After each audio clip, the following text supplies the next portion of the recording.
All right. Just so everyone is aware, this webinar is going to be recorded and will be available to watch on YouTube. If you have to leave early or want to review this at any point, I'll be sending out an email with a link in the near future. It'll also have a survey if you wouldn't mind taking that. Welcome everyone to Chagrin River Watershed Partners Speaker Series presentation with Matt Kneitel, a land steward with Geauga Park District. Matt earned his Wildlife and Fisheries Resources degree from West Virginia University, followed by his master's in Biological Sciences from Eastern Illinois University. At Geauga Park District, he and the Natural Resources Management team focus on, let me admit some people here, sorry. They focus on invasive plant management, tree plantings, and restoration projects on the district's over 10,000 acres. He will be presenting invasive plant management. Thank you for attending. My name is Maggie. I'm an AmeriCorps member serving with Chagrin River Watershed Partners. And before this formal presentation with Matt, I'm just going to provide some quick background on this speaker series, CRWP, and the Chagrin River Watershed. So, CRWP hosts these webinars each winter by partnering with environmental professionals to engage and educate other interested professionals and members of the community about environmental protection. Geauga Park District is a partnering is a partner and member organization with CRWP, and they do a lot of great work for the community. So, as you can see here, and I'll provide some quick background, the Chagrin River Watershed is a high-quality watershed encompassing a decent bit of Geauga County. This high-quality title comes from the Chagrin River having over 71 miles that are designated as scenic, as well as having cold water streams and supporting a population of Ohio brook trout. However, it is still impacted by development activities, which increase flooding, erosion, and water quality problems. Over 20 years ago, in 1996, 16 communities came together to form the Chagrin River Watershed Partners, pool knowledge and resources, and cost-effectively keep the watershed healthy as communities grow. Today, the 35 members represent over 91% of the watershed in Cuyahoga County, Geauga, Lake, and Portage counties. Here you can see a list of CRWP's current member communities, including Geauga Park District.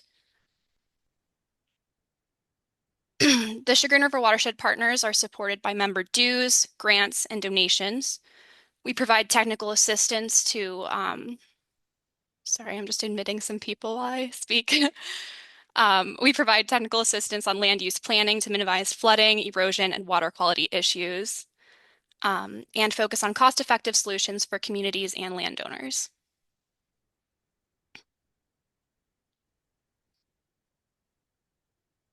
All right. So we also co-lead the Central Lake Erie Basin Collaborative, a regional partnership for healthy watersheds. Through this network, we provide technical support for watershed organizations across Northeast Ohio. Finally, here's a summary of CRWP's wide variety of work. Our watershed scale work benefits all of our members and includes watershed planning, research, plus developing and updating model watershed protection codes. In addition to watershed scale work, CRWP collaborates with members on grant writing, helps communities adopt and implement codes, provides recommendations for development plans, supports compliance with stormwater requirements, and educates and empowers people to steward watersheds and tackle erosion and stormwater challenges. Most of our work with our members is supported through grants and service agreements secured by CRWP, or members with CRWP's assistance, or contracts with members. We are thankful to those that support our work and the ability to protect Northeast Ohio's waterways. Today, you are here for invasive plant management, where Matt Kneitel will discuss invasive plants and how Geauga Park District's Natural Resources Management team assesses and manages their presence.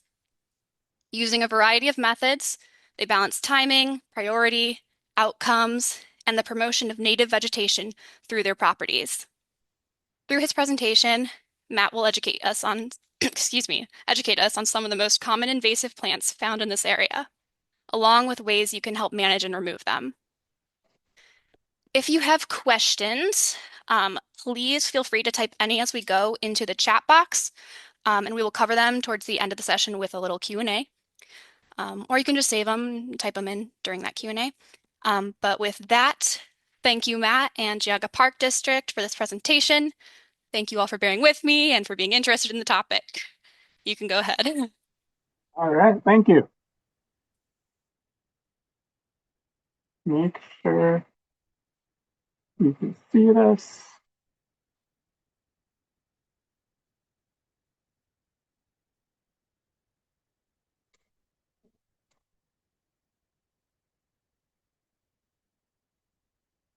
What are you seeing right now? Just a black screen? Yep. Perfect. All right. Well, thank you, Maggie, for having me. And yeah, I'm going to talk about invasive plants and how we manage the wide variety of plants that we have at the Geauga Park District. We have around 40 that we treat each year, so I can't go through all of them, but maybe you're familiar with a good amount of them, and maybe you'll even learn something new. And just a little bit more about me. I was born at Mount Sinai Hospital in the University Circle area of Cleveland, and my earliest memories of being outside were with my grandparents and parents, mostly at either North Chagrin Reservation or Shaker Lakes.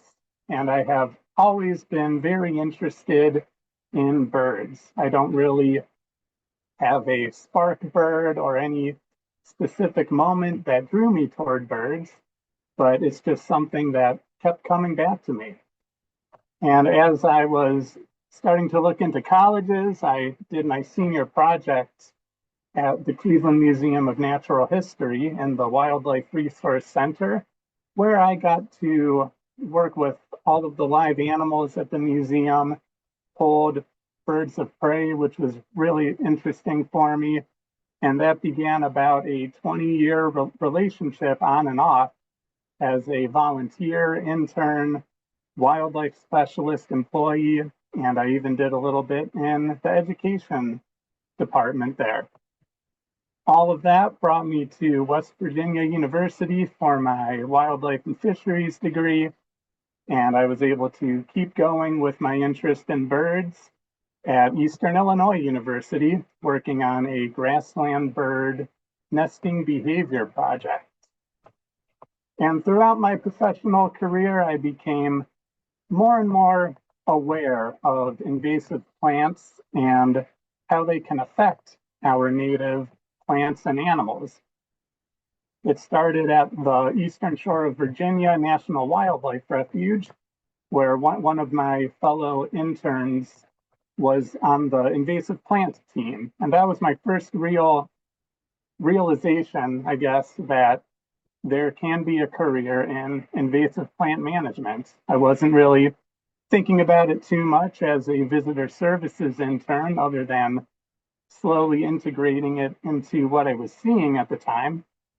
But then coming back and continuing my efforts at the Cleveland Museum of Natural History, I started to make those connections between invasive plants and our local ecosystems in not only Northeast Ohio, but throughout the state.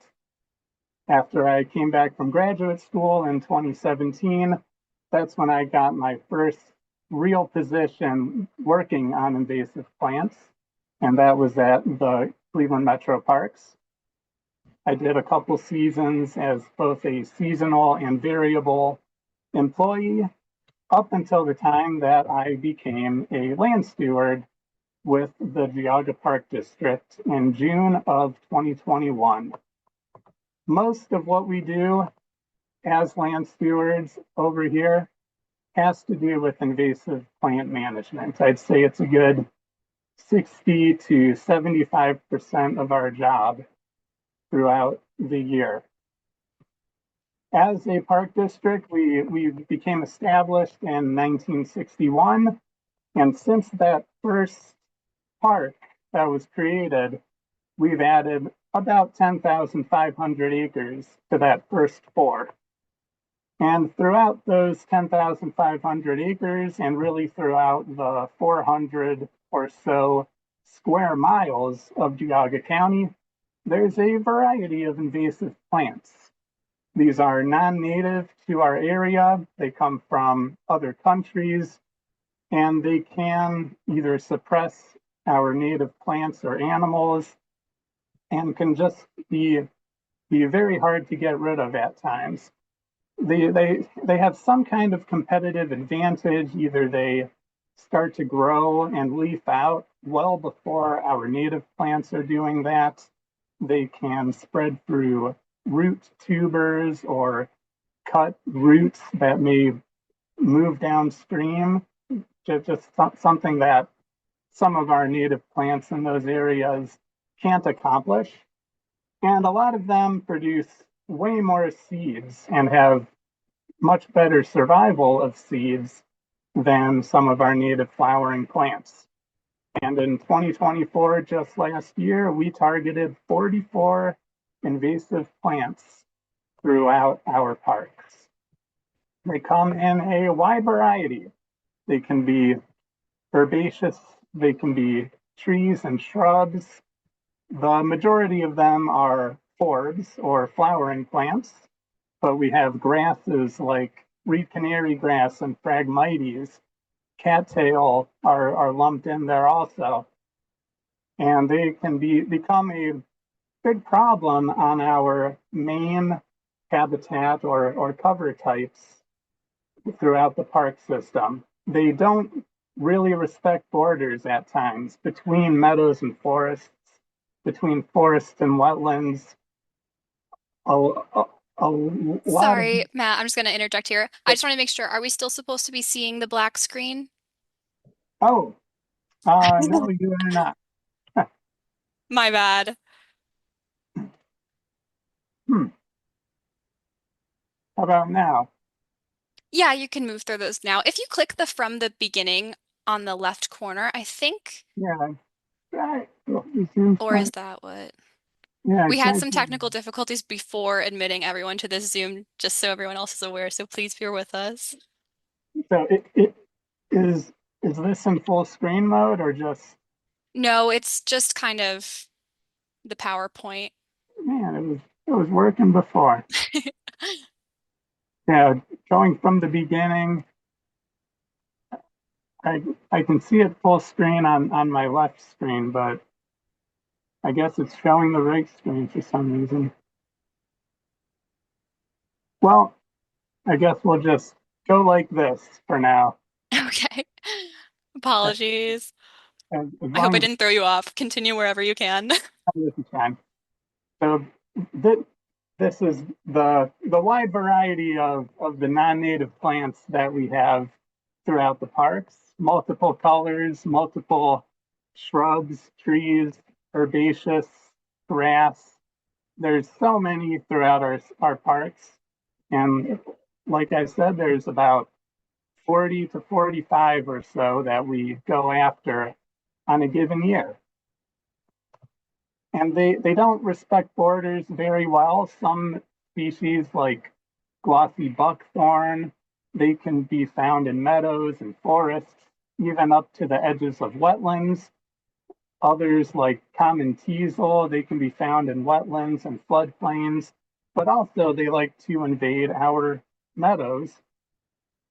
The same with species like Canada thistle. So one of our goals is to identify each species, where they can be most commonly found, and what plants may be susceptible to those.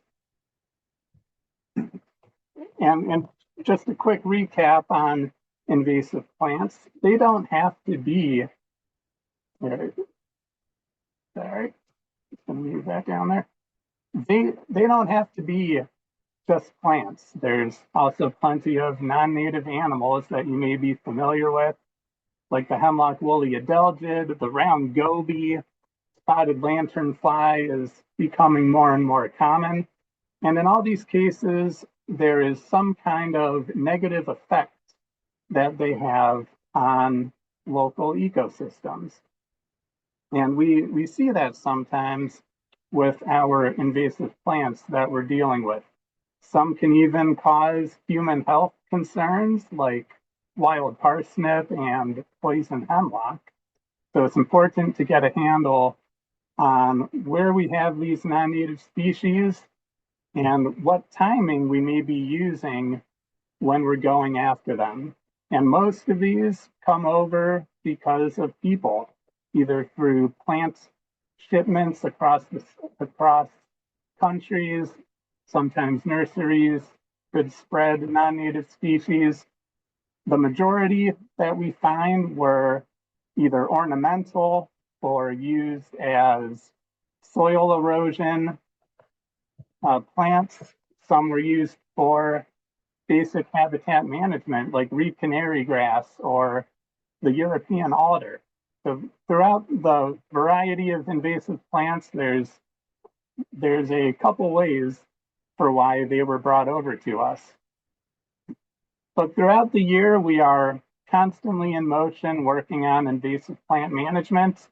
And it all started on January 1st when I began to work on the 2025 priority plan, which is based off of our invasive plant annual summary.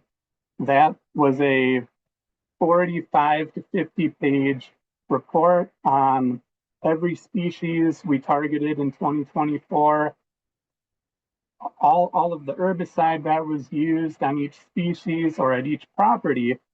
And then we go through the priority plan and list out every species and the priority based on each location or each property that we have. And that covers most of the species. And every year we usually end up adding one that we didn't see the year before. But since we are inside a lot during these first few months of the winter, we do have the opportunity to do some woody vegetation management. Woody vegetation, trees and shrubs, they don't really desiccate the way that forbs do.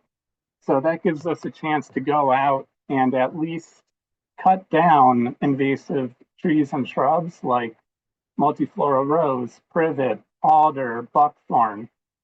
So that's important for us to get out of the office every once in a while, because once March rolls around, that's when the real invasive plant management begins. It usually starts with lesser celandine, which is a small ephemeral plant that can create large mats.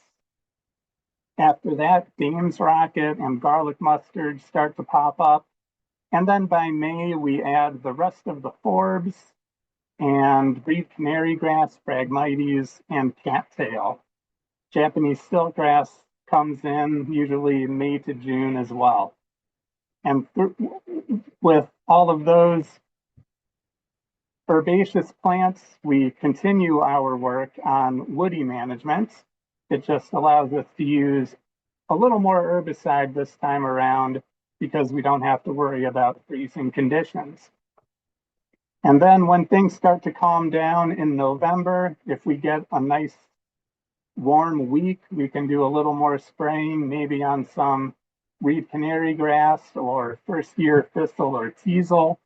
But primarily we're switching back into the woody vegetation and cutting whatever we can down. We primarily use chemical management, which is herbicide, but we do like to use other methods as well. We can brush hog or brush cut and mow fields and small trees. We can weed whip.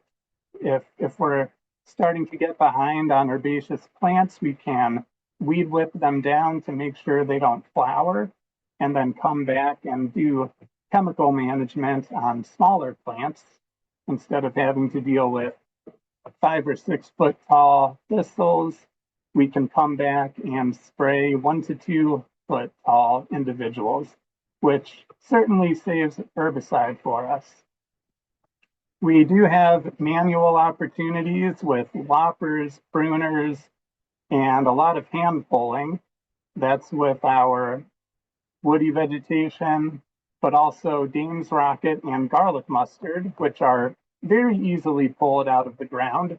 Those are great volunteer opportunities. We have our two senior project students from 2024 who helped us pull a lot of garlic mustard out of Swine Creek. So there are many opportunities through using a variety of methods for how we control invasive plants. Now, off to the right, we have a before and after over at the rookery. I spent about a half hour with our AmeriCorps member cutting down buckthorn, and even a small effort of 20 to 30 minutes can show pretty good results. And then it's about building off of those results in the coming months and years. Once the weather gets warmer, we can come out and spray very small resprouts of buckthorn, which saves herbicide instead of trying to spray a 9-foot tall plant. Or we can continue cutting and just keep all of that area low until we can come through and put in a larger herbicide effort. Since herbicide is our most common effort with invasive plants, we have to be really well in tune with the different brands and different products, and also what they are best at managing. Glyphosate is very common with us. The only issues are that it's rather indiscriminate. If you spray a plant with herbicide or with glyphosate, that plant is going to die. So we have to be very careful in some areas when we're spraying plants like lesser celandine, reed canary grass, and Phragmites, especially the grasses. Since they can be a little bit taller, we don't want to splash that chemical around and potentially injure plants that we are trying to promote.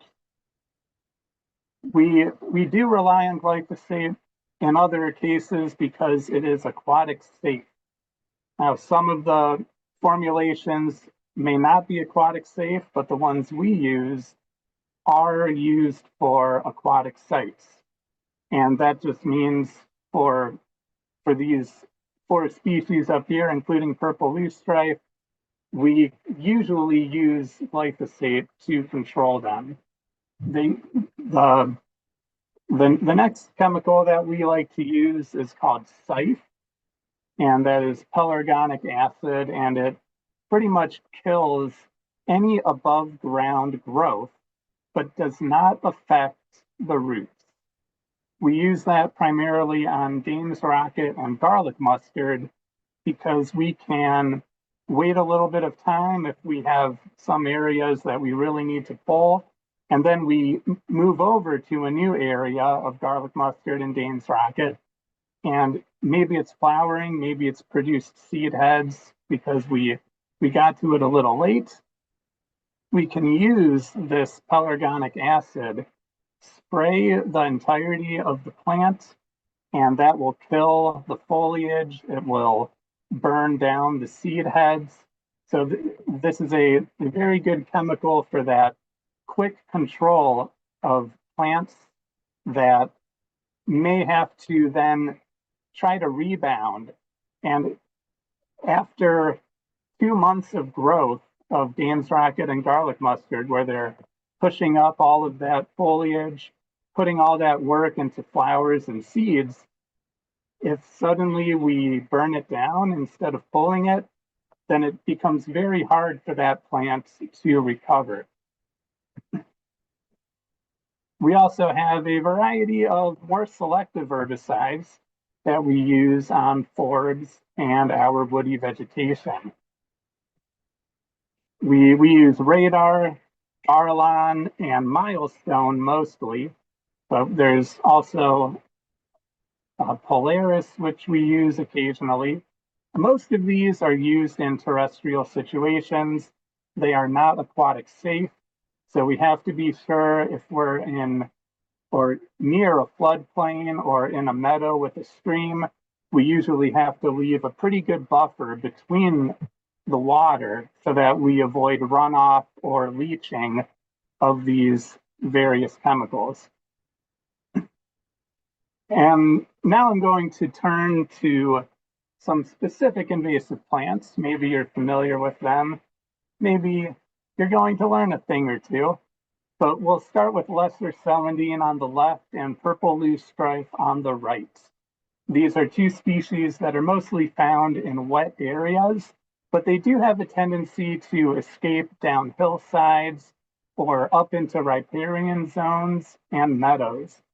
We use herbicide on these plants mainly because they are very hard to dig out.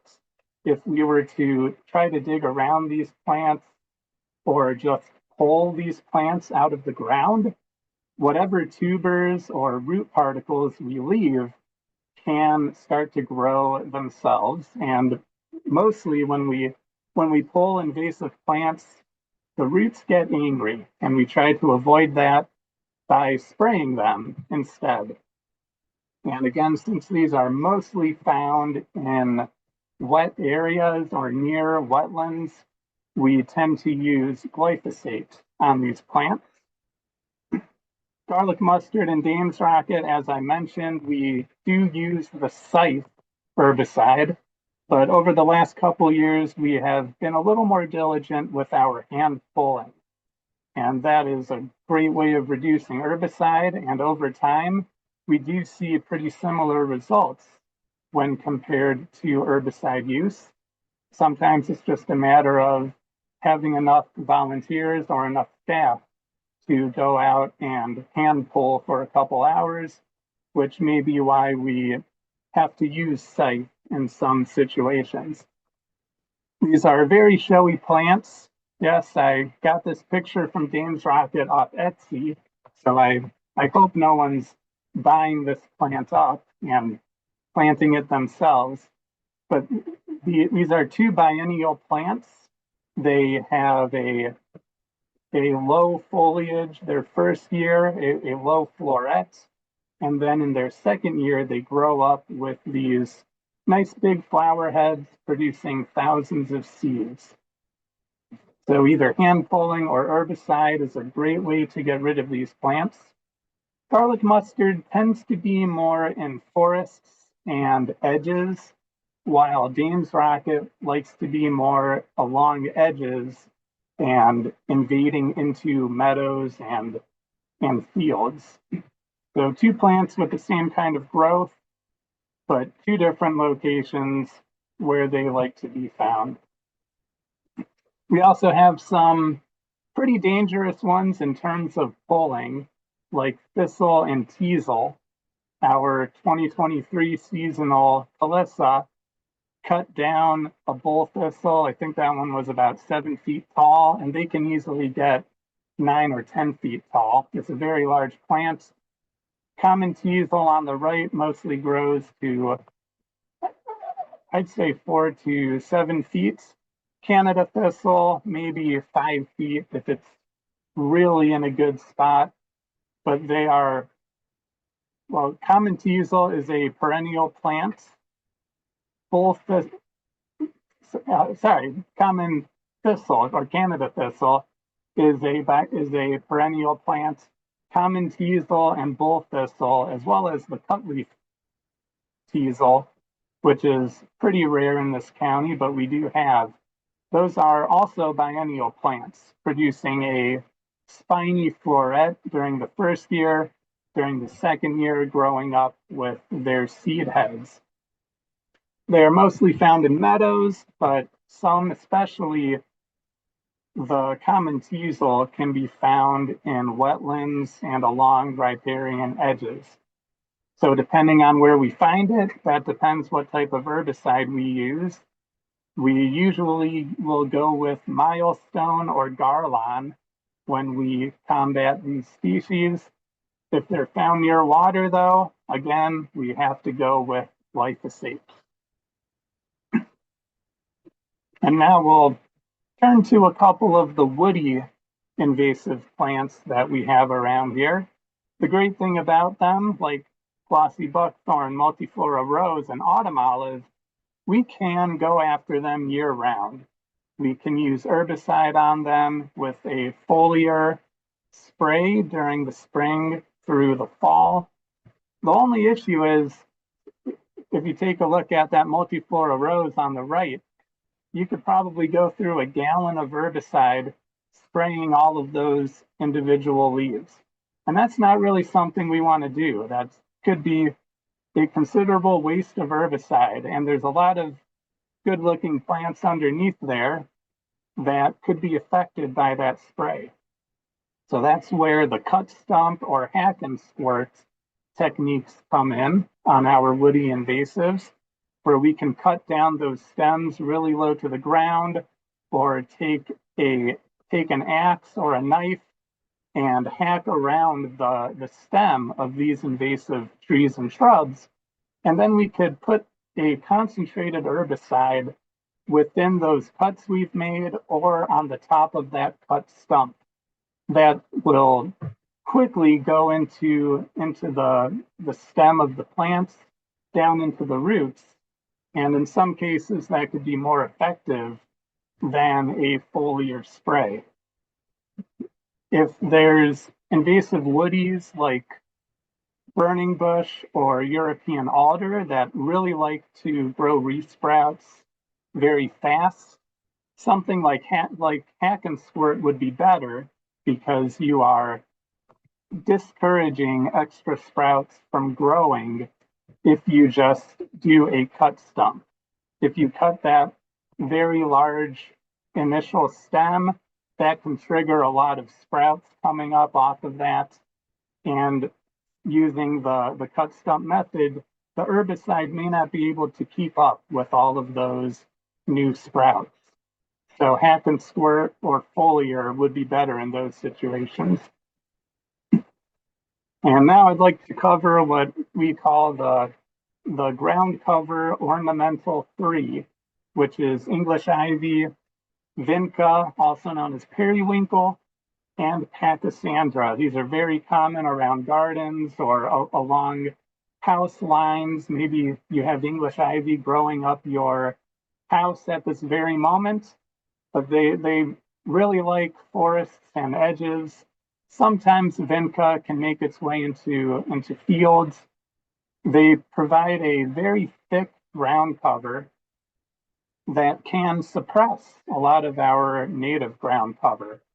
We've found that glyphosate works really well on these plants, but the timing is very important. In May and June, we can use a 4% glyphosate on vinca or pachysandra and come back in 2 to 3 weeks and see very good results of dead plants anywhere we sprayed. But I sprayed some vinca in July with Garlon, and it took about 2 months just to see initial browning. So the timing is important. You need to make sure you're spraying at a time where that herbicide can be transported up and down through the foliage down into the roots at its absolute prime, or you could be waiting a while for results. But after spraying some vinca at Sunnybrook Park in the Chester area, I noticed the next year there were some geranium popping up, which was really cool to see. And we started thinking, is there a suppression going on between these non-native ground covers and our native flowering plants? So we're going to start a survey starting this year in areas that we have previously sprayed and will be spraying to see if the removal of these ground cover species has an effect on native plants, especially our ephemeral plants like trout lily, trillium, spring beauty, jack in the pulpit, geranium, violets. There's 10 to 20 species found within our parks of these native ephemerals, which in the spring are the first nectar source for a lot of moths and butterflies.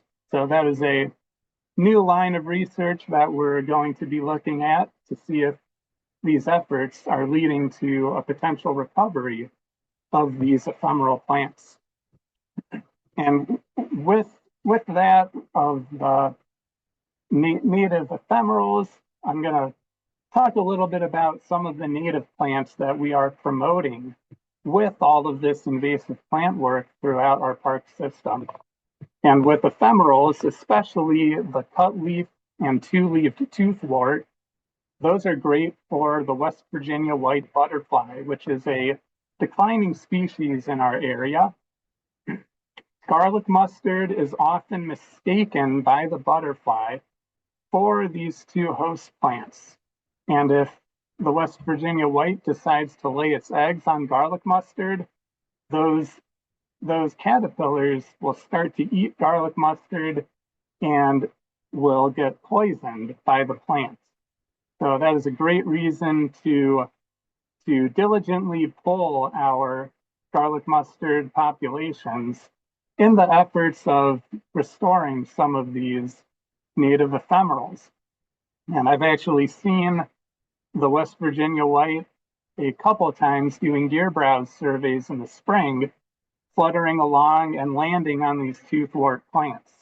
So they are still out here, and we just have to make sure we can keep up with our garlic mustard efforts, like our two senior project students on the right over at Burton Wetlands. At Big Creek, we have a very wet slump, which is just a cliff side that has a seep through it. So a very wet hillside leading into Big Creek at Big Creek Park. And on that site, we have an endangered equisetum plant, which is the horsetail. It's called the variegated horsetail. Horsetails are extremely old. They're known as one of the first vascular plants and one of the oldest vascular plants that's still around today. And with this invasive plant, we can't just go along this hillside, which used to be covered with Phragmites and cattail, and just do a foliar spray on everything. That would be seriously detrimental to this invasive plant. Instead, we use the clip drip method, which has helped immensely. I have been working on this slump since 2021. And in each of the 4 years that we've gone to it, it has taken a half hour less to treat the cattail, the buckthorn, privet, and Phragmites in each consecutive year. So this is a very viable way of controlling invasive plants if we have a rare or endangered threatened plant that may be growing among these invasive plants. We also have a variety of trees and shrubs throughout our parks. Some, like the azalea, have really nice flowers throughout the year. They are a deciduous subgenus of rhododendron. Some of the species we have like to grow on steep hillsides. Others can be found on lake shores, which can be invaded by cattails or buckthorn, privet, multiflora rose. And one of our jobs is to identify where these plants are located and what kind of pressures they're facing. And again, foliar spray may not be great for something like that. We may have to resort to cut stump or clip drip in those situations. We also have a native buckthorn called the alderleaf buckthorn. If you aren't familiar with that, it likes to grow in fens, nice wet areas, and we do have this plant in one of our parks. But there's multiflora rose and honeysuckle all around this fen, and it's one of our jobs to keep those plants from invading that fen so we can keep this nice native buckthorn that only grows maybe 2 or 3 feet high. We have the threatened hobblebush, which is a viburnum, and deer have been found to really enjoy hobblebush. And we have one population that is currently fenced off. We have another population growing along a stream side, which has kind of moved it off of deer pressure because the deer just can't reach it. But we have a wetland nearby with some Phragmites and cattail, multiflora rose, and buckthorn that could be invading the fenced-in population, and just another reason why we do this kind of work. And then the American cranberry, which is mostly only found in the northeast counties of Ohio. We have some individuals at a couple of our locations that we recently found out are hybrids of the European and American cranberry bush. So we are still hoping in these bog or fens and wetlands to find those potential relic populations of American cranberry bush that can still be around. And ultimately, most of what we do with invasive plant management has some sort of restoration umbrella throughout. A lot of our meadows, like Observatory Park and Froring Meadows, those were initially crop fields 20, 30 years ago. And through our efforts of creating these meadows, we have to do either burning or brush cutting in order to keep these non-native species from taking hold on these open areas. At Burton Wetlands, we have a small fireweed population, which if you've ever been up to Alaska or seen pictures from Alaska with vast meadows of pink, it's the same species. It's just not very common here in Northeast Ohio. And we have a couple small populations throughout our meadows, and we have to keep up with buckthorn control, autumn olive, and multiflora rose, so we can try to give those individuals their best shot. We've done some stream restorations and wetland work, which is an ongoing battle with some plants like Phragmites, cattail, and reed canary grass. We have the endangered small yellow lady slipper, spotted turtles in a park of ours. And those species can be very sensitive to non-native species that are invading those wetlands. At Bass Lake, we've done a cold water stream restoration, and there's another one finishing up at Veterans Legacy Woods. We've also done a large-scale floodplain restoration leading into Bass Lake. And just like with all of the other examples, whether it's promoting the five-line skink or bobolinks and savanna sparrows in our meadows, we have an ongoing responsibility here to promote our native species and keep our local native ecosystems as pristine as we possibly can. And with that, I will be happy to take questions. Great. Thank you so much, Matt and Geauga Park District, for all that information and the presentation. Um, if you do have any questions, please feel free to type them into the chat box. We'll cover them. I'll start with the ones that we have right now. So, okay. At the beginning of your presentation, you mentioned the yearly timeline, and the annual summaries and plans. Are those by chance available to the public? I think the best way to do that, I think you would have to do some sort of public records Mm. request. I don't really know how that process works, but yeah, we do have those available for our daily use, and if we ever need to look back through them. Okay, so probably just not super easily publicly accessible. I don't think so, but Okay, since we are a county park system, there's ways for those to be accessed. of course. Okay. Um, why not use more natural methods for killing and removing invasive plants other than chemical, which have more negative lasting effect? I know it can depend on like woody vegetation versus if they spread through their roots, but Mhm. Yeah, there are some up and coming ways to do it. I know that vinegar mixtures are becoming more common, and that could be something that we start to experiment with. But we want to use as little herbicide as possible. That's definitely part of what we do. And the hand pulling works really well for Dame's Rocket and garlic mustard. Something like digging out plants that can take a long time. So plants like lesser celandine, reed canary grass, purple loosestrife that grow these pretty intricate root systems. Sometimes herbicide is better.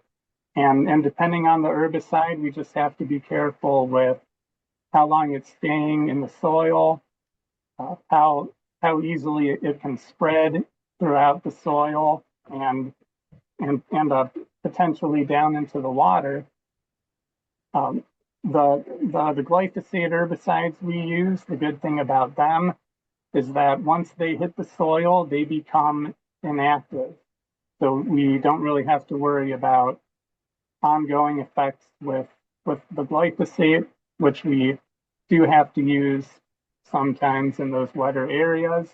And we just go off of the label most of the time.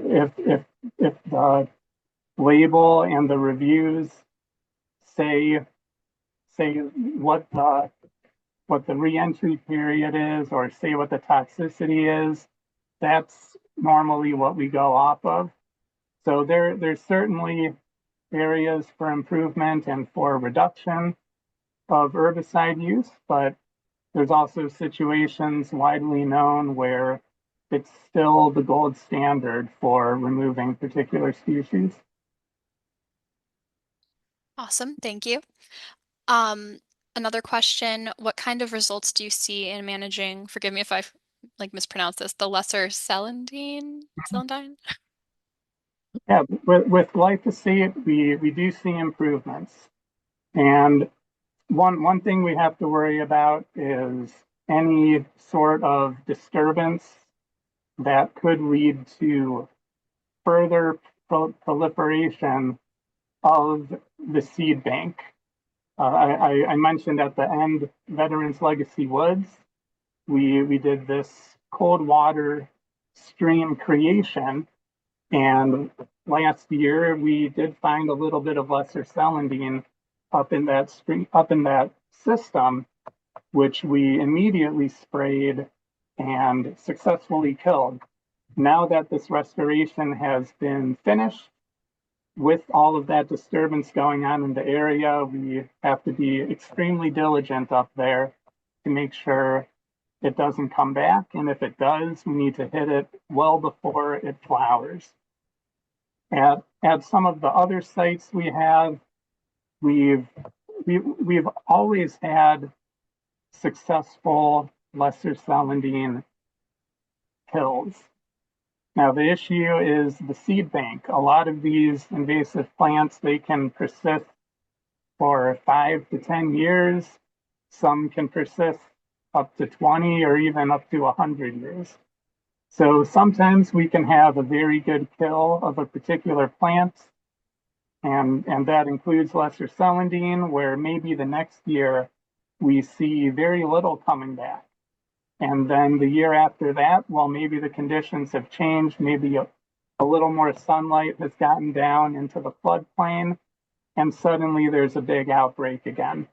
So it's a year by year process. They're small battles that we fight within larger populations.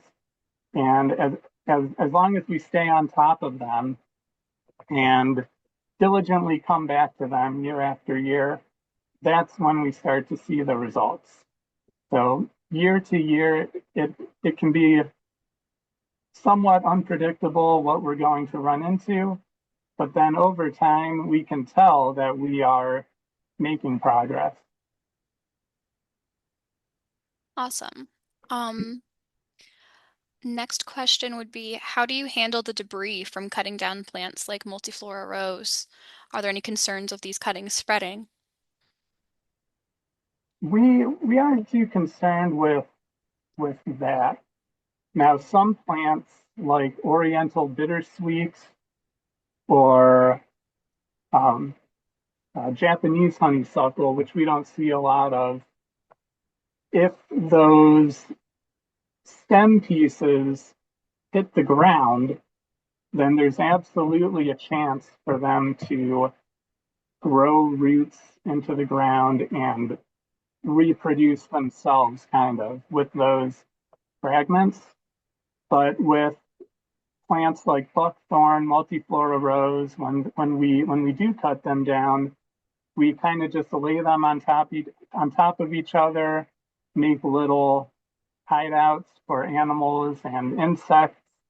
So as long as we're not just literally sticking these stems that we've cut right back into the ground, we've found there's really no chance of any comeback from those stems. So I would just recommend when you're cutting, lay them down flat, make sure nothing's actually sticking into the soil. Okay, thank you. And also thank you to Lindsay who had answered that question in the chat. Um, the next question would be, is the hack and squirt method recommended for knotweed? Ooh, Japanese knotweed. That's a tough one. Japanese knotweed doesn't like to die. And there is a method that we haven't tried yet, but we may get into. It's not really hack and squirt, it's kind of poke and squirt because Japanese knotweed grows in segments on top of each other. And there is a method where if you poke into a couple of those segments and then insert a little bit of glyphosate, I believe it is, then that's one method of it. Um, excuse me. Some of the other options are to cut knotweed when it's maybe 4 to 5 feet high, and then you let those resprouts grow another foot or two. And by doing that, you're forcing the plant to use a lot more energy, a lot more of its resources, and then you spray those resprouts. And because you're slowly depleting that plant's nutrient reserve, the herbicide is theoretically going to work a little bit better. We've used glyphosate on knotweed. We also use Polaris, which is imazapyr. They they take a while to work. For as much foliar mass as there is on knotweed, there doesn't seem to be that much transport going on, so it takes a while. With the imazapyr, we can see results like leaves starting to look burned within maybe 3 weeks, and glyphosate usually takes between 2 to 3 weeks as well. And that kind of leads into something else where with Japanese knotweed and also with Phragmites, since it does take a while for those plants to bring the herbicide down into the roots, sometimes you won't really see the results of what you've done until the following year. So sometimes it's just patience. But the kind of poke and squirt method for knotweed, if you really want to reduce how much herbicide you're putting into your environment, that could be the best way to go about it. Awesome. Um, So why does Geauga Park District consider Jack in the Pulpit to be invasive? Oh, no, no, sorry. So those Oh. plants here, bring those up. So those are some of the flowering Oh, ephemerals okay. that are being suppressed by the non-native ground cover. So these four down here are some of the ones we're trying to promote with the removal of the vinca and pachysandra and English ivy mats. Awesome. Thank you. Sorry about that. Um, okay. Is the clip and drip the same as cut stump? Clip and drip usually relates to like Phragmites or cattail in our situations. They're essentially the same thing, just not being used on woody plants. So we designate cut stump as actually having a woody stump to cut. Clip drip, since we're using pruners most of the time, it's more intuitive with the name of it. We clip the Phragmites or cattail and just drip a little bit of concentrated, usually 25 to 50% glyphosate into that newly formed area that we've cut. Okay. Um, Next question is how do you handle Japanese stiltgrass? We do have a spot or a property that has Japanese stiltgrass, and over the last 2 years of going after it, we've seen that it's in a couple more areas that are pretty segregated off of each other. So we're seeing it a little more often at this particular park. We use glyphosate on it, and we also are going to start hand pulling. It really depends on timing. This is an annual grass. It only lives once and it flowers and then it's dead. So you really don't want to spray an annual plant after it has flowered and seeded because you're not really affecting it. The plant is dead, the seeds have been produced, and then the seeds will drop.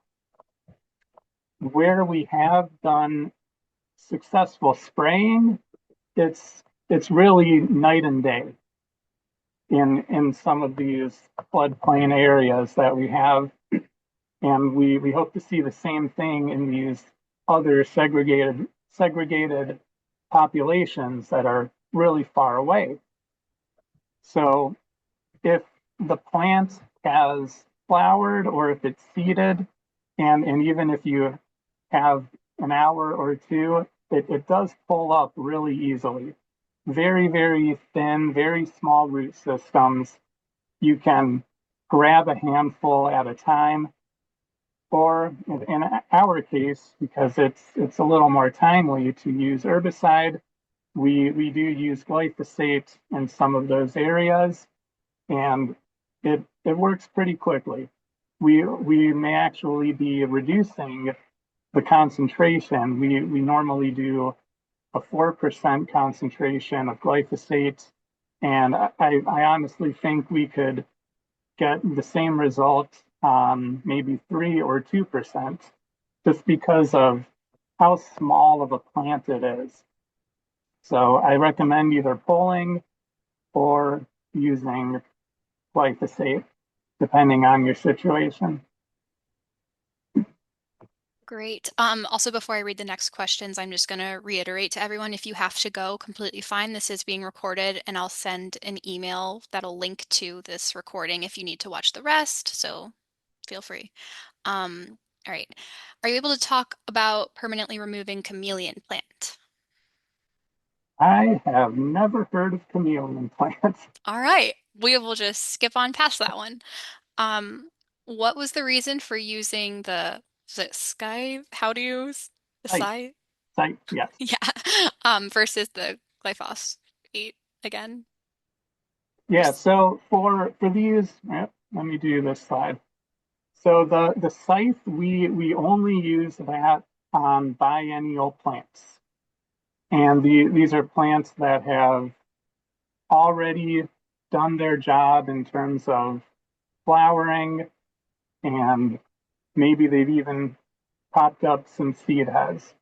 So if we were to use glyphosate on second year garlic mustard or Dame's rocket that has already done its job, we're just increasing the speed of death, but not controlling all of those seed heads. We can absolutely use glyphosate on first year garlic mustard and Dame's rocket, which we sometimes do. But but since it's much lower to the ground in that first year, and then it gets nice and big during its second year, it's it's a lot easier to either pull it the second year or just visually find it in some of our areas. So scythe is a very, very niche kind of herbicide where we only use it when we encounter these second year plants that either we don't have time to pull or they have already flowered and seeded, and then the scythe can destroy those seed heads and flower heads. And since we are resetting these second year plants, they've put in all that work to do their flowering and seeding by basically knocking down all of that growth. It becomes really difficult for them to do that again as we get into the summer, which is a bit more dry. So it's a method where we can play catch up in a way, but also be a little proactive depending on how big the populations are. Thank you. Thank you for the clarification and detail on that. Mhm. That was a good question. The next question I'm also very curious about, porcelain berry. Do you have any recommendations for dealing with porcelain berry? Yeah, we actually had someone email through our Ask a Naturalist that there's some porcelain berry at one of our parks. So that is probably going to be the 45th species that we put on the list for this year. And I am going into it thinking that we will be using either a glyphosate, maybe a Garlon or milestone, depending on the label uses, depending on where it's actually growing.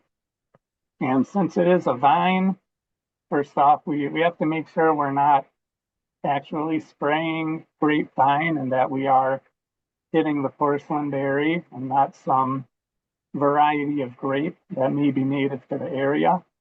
But we're also going to look at cutting and seeing if that can help, and maybe doing a cut stump on the vine where it is originating. I've never dealt with porcelain berry up until this year, but I'll probably have more on that once we go out to the site and start to evaluate it. That's interesting that you get to keep learning as you go. Obviously, not good that we have more invasive plants coming in, but fun to experiment with. Um, what would you suggest to get rid of creeping buttercup? Do you Buttercup, happen to small, know? small little plants with yellow flowers, I assume. And yeah, we have some buttercup in some of our wetlands also. It's usually an early flowering ephemeral plant. And for now, we don't do too much with it, but since it does like to grow in more wet areas, at least where we see it, we would most likely go with either trying to pull it out. If the ground is wet and you can pull out an entire root system, that would be great. If you can't do that, I would recommend probably a glyphosate. Um, This one's interesting too. So Barbara saw the burn at the observatory last year. What follow-up is required, and what plants do you expect to grow there? Yeah, burning is really, really interesting. We are trying to reduce the chance of massive fires. We are um, doing rotational burns where we do a different plot each year. And these are great ways of reducing woody vegetation.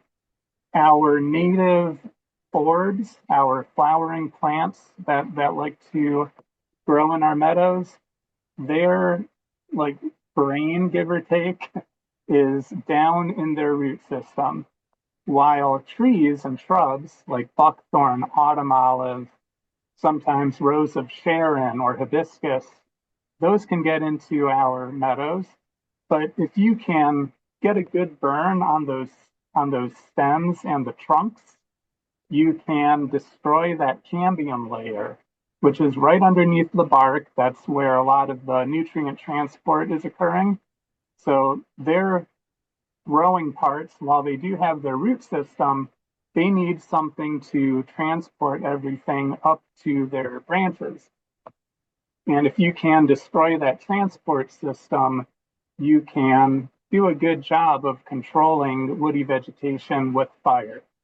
We have found that common teasel also likes fire.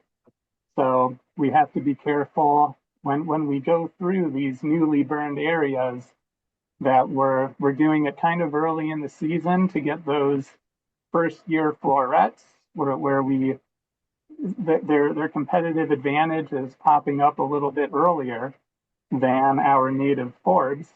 So if we can go in nice and early, maybe late April through May, we can see those florets, hit them with whatever herbicide is best used, and most likely avoid any consequences with our native flowering plants.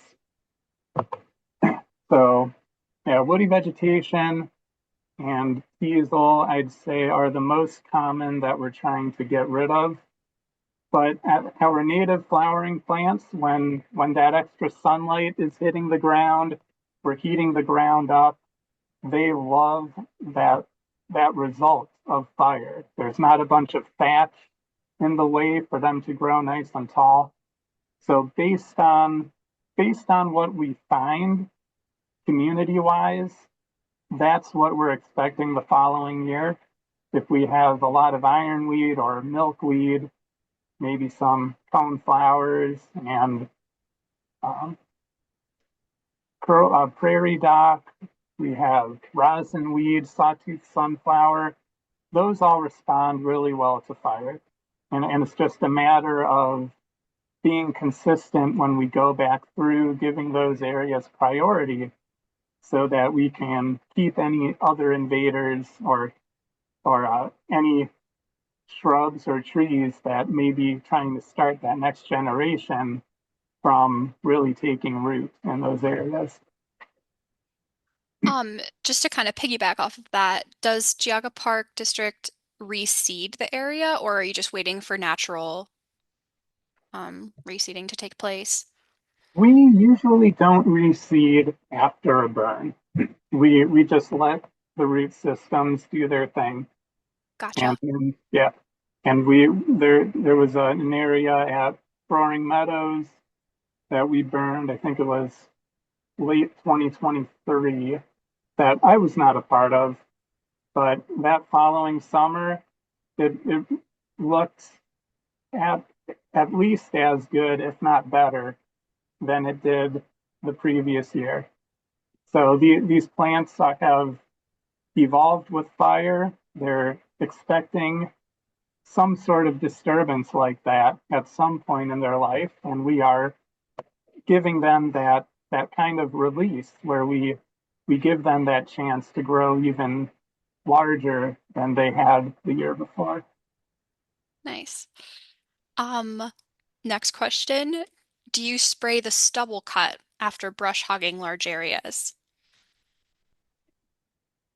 Sometimes it can be really hard to. There is one property out in the Chagrin Falls area called Madru, and some some people may not even know it's there, but that's a property that is ours in partnership with the Western Reserve Land Conservancy, and we have done some brush cutting there or some brush hogging there. And depending on how much crabapple or calorie pear is in that area, it it can be a bit daunting to go through and treat all of those stumps because there could be literally thousands of them within one swath of the brush cutter that we use. So for areas like that, a lot of times we'll just do continued mowing and really promote those native forbs to give them their chance. And if we do have to use herbicide, we would absolutely like to do it on those cut stumps, probably as resprouts rather than as actual stumps, because it just goes a lot faster. With a backpack sprayer, you do a quick spritz of any new foliage rather than having to get down with a squirt bottle and potentially doing thousands of crabapple or calorie pear stumps. So we do plan on it eventually, but we'd like to see what mowing can do first, just so we may have that opportunity, like that first question was, of reducing the amount of herbicide we're using and moving toward more natural controls. Yeah. Um, Next question by Joe is, does broadcast spraying for English ivy kill the spring ephemerals?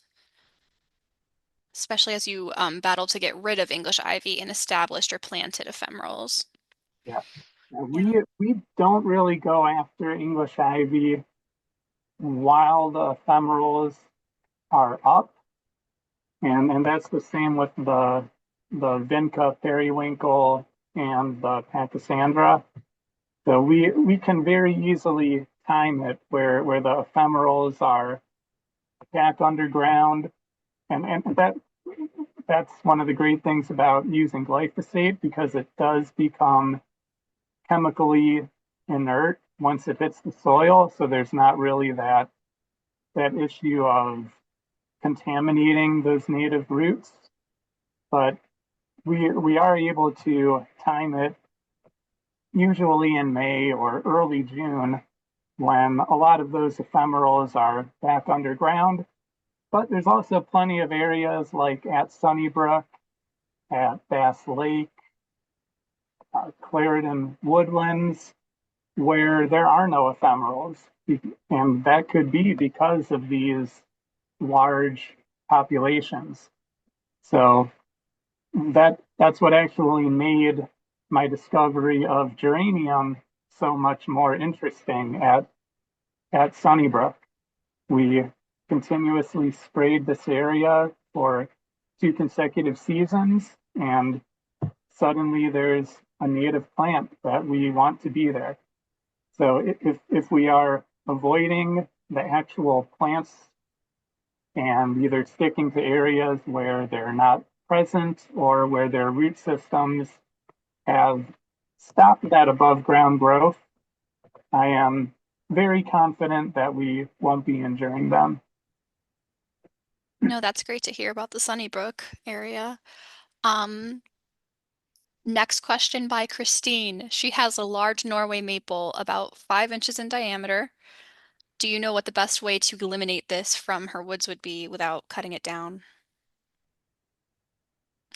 With without cutting it down, I would consider girdling that tree, which would be either taking a small saw, like a chainsaw, or you may be able to even hack around the entirety of the bark and cambium layer And by doing that, you would be cutting off the transport from the roots up to the stems.